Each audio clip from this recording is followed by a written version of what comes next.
Sir, हा सरदेसाई केसचा गठ्ठा, त्याच्यामध्ये तुम्हाला लागेल ते सगळं काही आहे आणि सर याच्यामध्ये फोटोग्राफ्स पण आहेत. थँक्यू सुर्वे. सर चहा सांगू का? नको थँक्यू. चले चल बरा इकडे. काय रे मेहमान, एवढा वेळ का लागला? सर हा घरातच नव्हता, आम्हाला 4 ठिकाणी शोधावं लागलं याला. पुढे शोधावं लागलं? सर हा तिकडे होता, रंगीत माडीवर. अच्छा, काय रे बायकोला सांगू का तुझ्या? नको नको साहेब. का? ती घर सोडून जाईल साहेब. फालतू बडबड बंद कर. साहेब मारू नका मला. बरा हे बघ, तू पटापटा उत्तर दिलीस तर तुला मारायची गरज पडणार नाही. मला सांग, ह्या मॅडमला ओळखतोस का? हो हो हो सर. मग ह्यानी तुला जे प्रश्न विचारले त्याची नीट उत्तरं का नाही दिलीस? सर मला आठवत नाही सर. मी मदत करू का आठवायला? नको नको साहेब. मी तुला परत प्रश्न विचारते. तुझ्या दुकानातनं एक माणूस बरीच सिम कार्ड खरेदी करतोय, होय की नाही? मॅडम, रोज कितीतरी माणसं येतात, माझ्या कसं लक्षात राहणार? मला सांग, ज्या माणसांना सिम कार्ड देतोस त्यांचे डॉक्युमेंट्स घेतोस ना? कधी कधी नसतात त्यांच्याकडे. अरे डॉक्युमेंट सबमिट केल्याशिवाय आपल्याला सिम कार्ड विकायचं नाही, हा कायदा आहे, माहिती आहे का तुला? हो सर. मी नाही दिलं तर पुढच्या दुकानातला माणूस देईल. सर सगळे तसं करतात सर. बरं ठीक आहे, मला सांग, तुझ्या दुकानात असा कोण माणूस येत होता का जो सतत तुझ्याकडून सिम कार्ड विकत घेत होता? नाही आठवत साहेब मला. बाई होती का पुरुष हे तरी आठवतं का? नाही साहेब.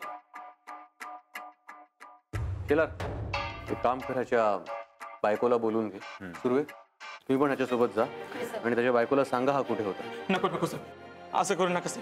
मग पटापटा उत्तर द्या मला, नीट आठवून बघ. बोल. सांगतो. तुझ्या दुकानात सतत सिम कार्ड घ्यायला कोण येतं? साहेब, बऱ्याचदा हा माणूस रात्री मी दुकान बंद करायच्या टायमाला यायचा. मी गडबडीत असायचो शटर बंद करायच्या, त्याच वेळी हा यायचा. मग मी त्याला सिम कार्ड द्यायचो. मग तू त्याला कधी विचारलं नाहीस का तू एवढे सिम कार्ड का विकत घेतोस? साहेब, मला काय करायचं? माझ्याकडून तो घेत होता, मला पैसे मिळत होते, म्हणून मी नाही विचारलं त्याला कधी. हा पण एकदा तो म्हणाला होता त्याच्या 4 गाड्या आहेत भाड्याच्या, त्या ड्रायव्हरांना सिम कार्ड हवं होतं. मला सांग, ह्यांच्यातला तो कोण होता? फोटो नीट बघ.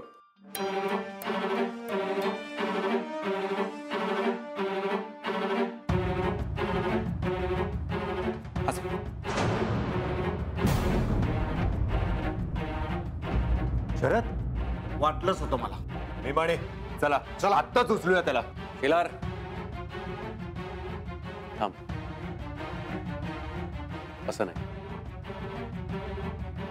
शरदला आपण नीट ठरवून उचलू. येस.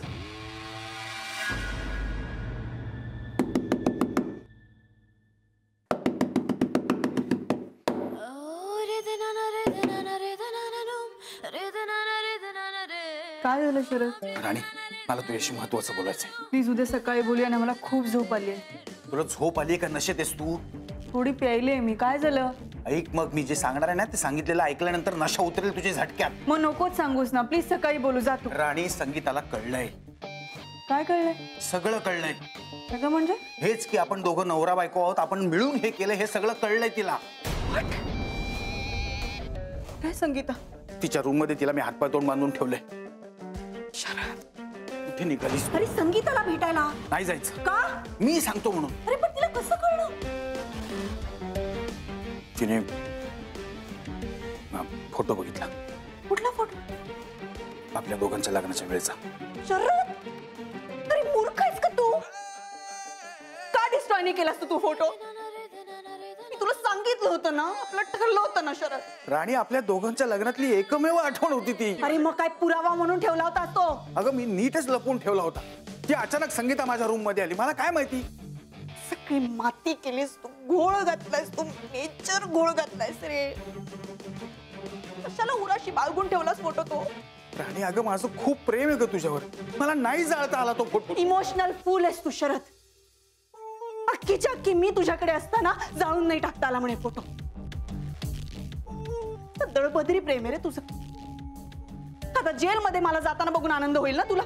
नाही, तसं काही होणार नाही. नाही रे, तुला काहीच नाही होणार. तू सुटशील, मला लटकवशील फासावर. राणी मी तसं होऊ देईल का? मग आता काय करायचं? तिला मारून टाकू आपण. हो, मग दुसरं काय करू शकतो आपण? शरद खरंच तुला वेड लागलाय. आता तिला नुसतं घाबरवून चालणार नाहीये. एक संधी मिळाली ना तर मीराला किंवा डायरेक्ट पोलिसांना सांगेल ती, म्हणून मारून टाकायचंय तिला. अरे पण मग आपण तिला खोलीत कोंडून ठेवू ना. मग काय होणार आहे? आपण इथून गेल्यानंतर पोलिसांना सांगेलच ना ती सगळं. अरे तोपर्यंत आपण गेलेलो असू. अगं पण पोलिसांना कळल्यानंतर पोलीस सोडणार आहेत का आपल्याला? संगीताचा खून केल्यानंतर पोलीस आपल्यालाच पकडणार शरद. दरवेळेला आपल्या आजूबाजूच्या माणसांचा संशयास्पद मृत्यू कसा होतो असा प्रश्न नाही का पडणार त्यांना?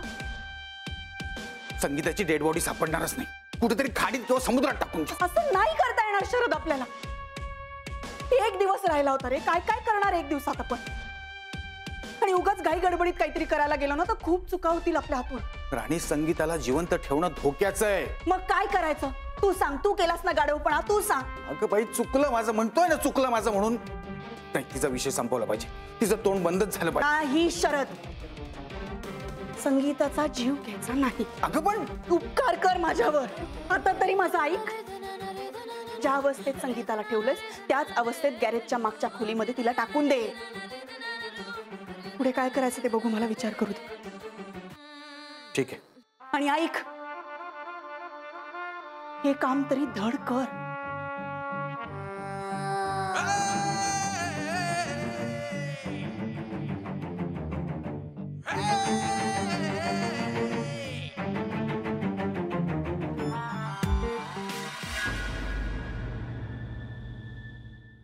काय झालं सर? कशासाठी बोलवलं तुम्ही?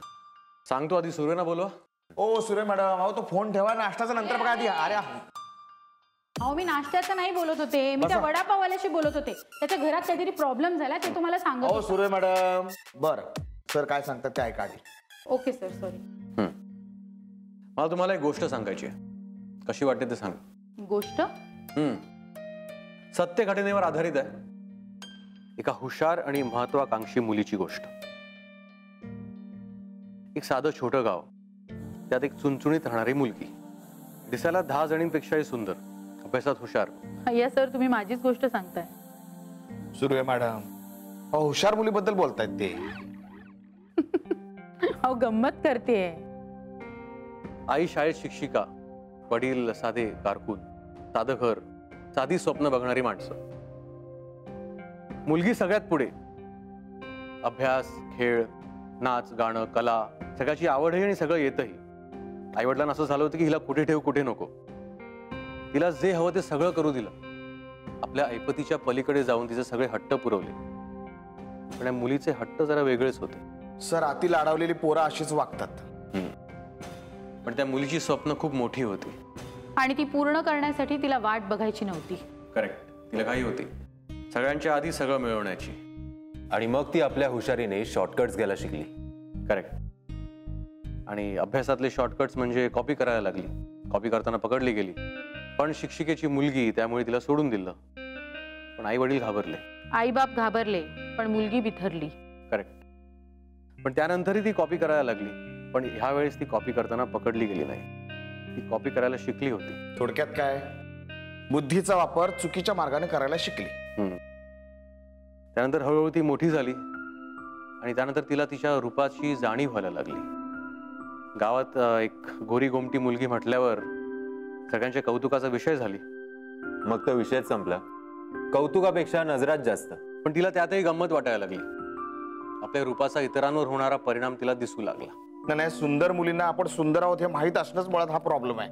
हो ना, अशा मुली वाया जाण्याची शक्यताच जास्त असते. तिच्या बाबतीतही तेच झालं. अभ्यासात हुशार असणारी मुलगी 10वी-12वीला जेमथेम पास झाली. आणि मग आपण अशा छोट्या छोट्या गोष्टींसाठी जन्म घेतलाच नाही आहोत याची तिला खात्री पटली. रोज नव्या नव्या पोरांबरोबर फिरायला लागली ती. गावात आधी लोक आडून आडून बोलायची, पण नंतर उघड उघड बोलायला लागली. मुलगी खूप ॲम्बिशियस झाली. छोट्या गावात छोट्या कॉलेजमध्ये तिचं मन रमेना. तिला मोठ्या शहराचे वेध लागले आणि मग मोठ्या शहरांची मोठी स्वप्न दाखवणारी माणसंही तिला भेटू लागली. मग काय, बुरळलीच. त्यानंतर एक दिवस ती मुलगी घर सोडून पळून गेली. आई वडील उद्ध्वस्त झाले, पण ती खुश होती. तिचा नवीन मित्र तिला शहरात घेऊन गेला, मोठ्या शहरात घेऊन गेला. त्याने तिला सांगितलं की तुला एका मोठ्या हॉटेलमध्ये नोकरी देईन. तिला तो हॉटेलमध्ये घेऊन गेला, पण वेगळ्याच कारणांसाठी. मुलगी हादरली, संतापली. आपला कोणीतरी वापर करून घेतला ह्याचा तिला राग आला. ती पुन्हा गावी परतली, आपल्या घरी गेली. पण तिथे तिच्या वडिलांनी तिला तोंड सुजेपर्यंत मारलं. त्यानंतर ती काही दिवस घरात राहिली, पण मोठ्या शहरात जाऊन येऊन ते मोठे झालेले डोळे त्या छोट्या गावात आता मावेना. तिला पुन्हा एकदा शहरात जाण्याची ओढ लागली आणि ह्या वेळेस ती मुलगी कायमची पळून गेली. आणि जाताना घरातल्या 4 वस्तू चोरून गेली. चोरणारच, नाहीतर रोजचा खर्च कसा भागवणार ती? त्या शहरात जाऊन नेमकं तिने काय केलं असेल? तिने सर्व्हाइव्ह करण्यासाठी चुकीचा मार्ग वापरला. श्रीमंत मित्र मिळवणं, रोज रात्री पब मध्ये जाऊन मित्र गटवणं, त्याच्याकडून काही कारणांनी पैसे मिळवणं, दिवसा टायपिंग किंवा असं काहीतरी शिकणं आणि कुठले तरी छोटे मोठे जॉब्स करणं आणि परत काही दिवसांनी नवीन मित्र शोधणं. प्रत्येकाला आपलं वेगळं नाव सांगायची, वेगळी बॅकग्राऊंड सांगायची आणि ह्यातूनच ती स्वतःची वेगळी आयडेंटिटी क्रिएट करायला शिकली. आपल्याला आता हे जमतंय ह्याची तिला खात्री पटली, तिला आणि तिच्या एका मित्राला. ओ, कहाणी में ट्विस्ट. येस. ह्याच दरम्यान तिला एक तिच्यासारखाच मित्र सापडला होता. दिसायला तिच्यापेक्षा खूप सामान्य, पण हुशार, पण तिच्यासारखेच लवकर श्रीमंत होण्याची स्वप्न बघणारा. त्या दोघांनी मिळून एक प्लॅन रचला. आधी छोटे मोठे प्रयत्न केले, पण त्यानंतर एक मोठा हात मारला. एका मोठ्या बिझनेसमॅनशी तिने लग्न केलं. त्याच्या बिझनेसबद्दल सगळी माहिती काढली. त्यानंतर त्याला स्लो पॉइझनिंग केलं. त्याच्यामुळे तो आजारी पडला आणि आजारी पडल्यामुळे तो घरी बसला आणि मग तिने त्याचा बिझनेस सांभाळायला घेतला. आपली कर्तबगार बायको बिझनेस सांभाळते म्हटल्यावरती नवरा खुश होता, पण त्याच दरम्यान या दोघांनी त्याचा बिझनेस साफ धुवून काढला आणि त्यानंतर रातोरात सगळे पैसे घेऊन ते फरार झाले. आणि अशा प्रकारे सविता पुराणिक मिसेस मराठी झाल्या आणि पुढे त्या राणी सरदेसाई झाल्या. ही बाई हुशार तर आहेच, पण दुर्दैवानं तिची संगत चुकीची होती आणि आपण आपली संगत स्वतःच निवडतो. असं झालं असेल का? म्हणजे हिला कोणीतरी हे सगळं करायला भाग पाडला असेल. कशासाठी? म्हणजे बघा, तिला कोणीतरी फसवलं असेल आणि सांगितलं असेल की तुला खूप पैसे मिळतील, पण प्रत्यक्षात काहीच मिळालं नसेल. मला असं वाटत नाही. मी म्हणे राणी सरदेसाईला व्यवस्थित माहित होतं ती काय करते आणि त्याचे परिणाम काय होणार आहे. ही बाई गरजेपेक्षा जास्त स्वतःवरती प्रेम करते आणि ही जगात कुणासाठीही काही करणार नाही. ती जे काही करेल फक्त स्वतःसाठी करेल. म्हणजे हे सगळे खून थंड डोक्याने आणि विचारपूर्वक केले गेले होते. पण सर, पैसा चोरणं ही वेगळी गोष्ट आणि एका माणसाचा जीव घेणं हे वेगळं. एवढी हिंमत असेल तिच्यात?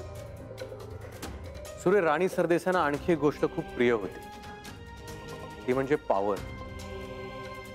आपण आपल्या मर्जीप्रमाणे दुसऱ्याच्या आयुष्यातले निर्णय घेऊ शकतो, बदलू शकतो.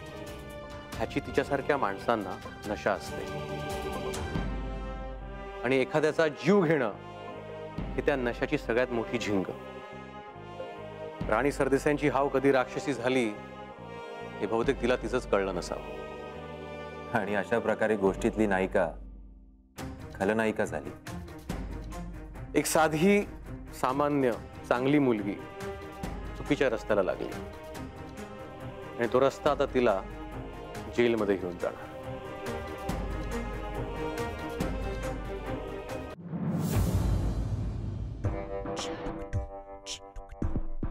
झालं. हे घे. अरे बापरे, आज एवढी कृपादृष्टी माझ्यावर. आजचाच दिवस पैसे बँकेत ट्रान्सफर झाल्याच्या आनंद. अरे वा शरदराव वा. नाही, एक मिनिट. याच्या पुढे मीच पिणार आहे आणि तूच मला सांभाळायचंय. चला शरदराव, नशिबाने 2 थेंब तुमच्या अंगावर उडतायत. घ्या आनंद मिळून. परत कधी नशीब फळफळेल सांगता येत नाही ना.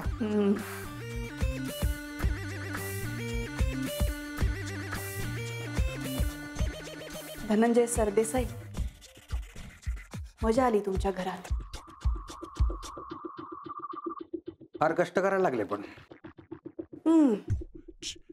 कष्ट तर करावेच लागले, पण हे सगळं ह्याच्यामुळेच झाले रे. अजूनही आठवते मला दिवस. खूप सुनावलं होतं यांनी मला. बोलली नाहीस कधी मला. आता सांगते ना.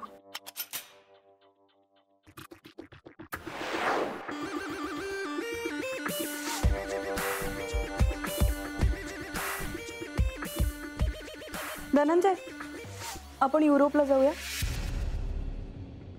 युरोपला कशाला? कशाला काय, फिरायला. पुढच्या वर्षी जाऊ. का आत्ता का नको? अगं ऑफिसमध्ये बरीच काम आहेत ना. नवीन स्कीम लॉन्च केली आहे, टेन्शन आहे. जाऊ दे, तुला नाही कळायचं, जाऊ दे, सोडून दे. का मला का नाही कळणार? तू समजावून सांग ना, म्हणजे कळेल. राणी, तुझ्या सुंदर डोक्याला ताण कशाला देतेस तू? बिझनेसच्या गोष्टी आहेत माझ्यावर सोडून. आणि मग मी काय करू? तू पार्लरमध्ये जा, पिक्चर्सना जा, किटीला जा. पार्ट्या तर काय तुझे चालूच असतात ना. मजा कर, आयुष्य एन्जॉय कर. आणि मी म्हंटल मला बिझनेसच करायचा तर? नाही, नको, तुला जमणार नाही ते. का नाही जमणार?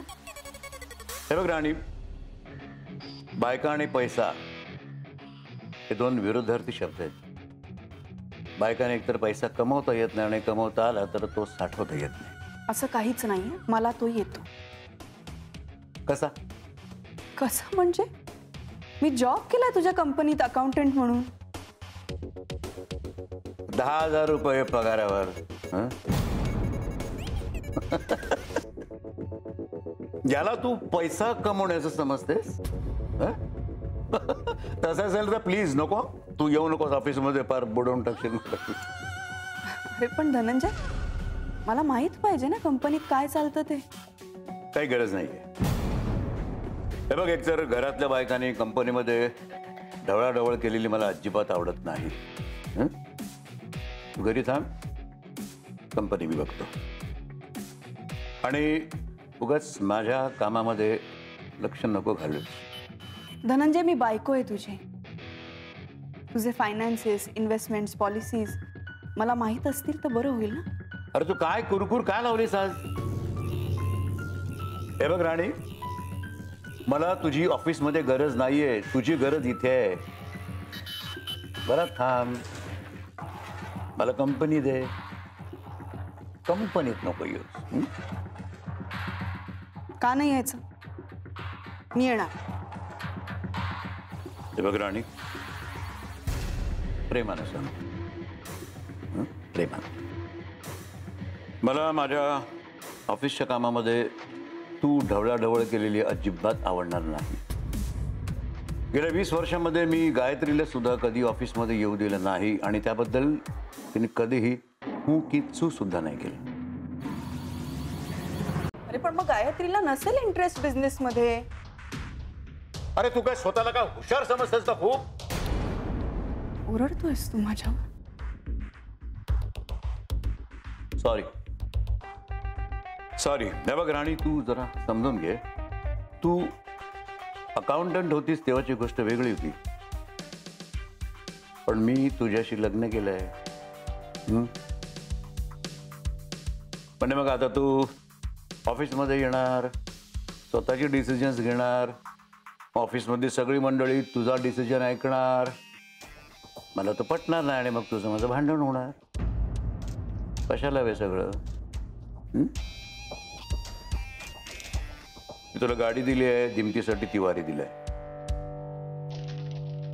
जा ना, फिरायला जा, शॉपिंगला जा, जिमला जा. ऑफिसमध्ये येऊ नकोस.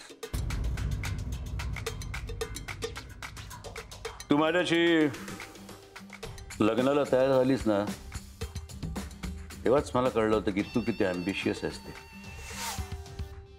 आता तुझ्या सगळ्या ॲम्बिशन्स गुंडाळून टाक आणि मी जसं तुला ठेवीन ना तशीच राहा. कळलं? गायत्रीला सोडून मी तुझ्याशी जरी लग्न केलं असणार तरी सुद्धा मला माझी बायको सरळ, साधी आणि घरगुतीच हवी आहे.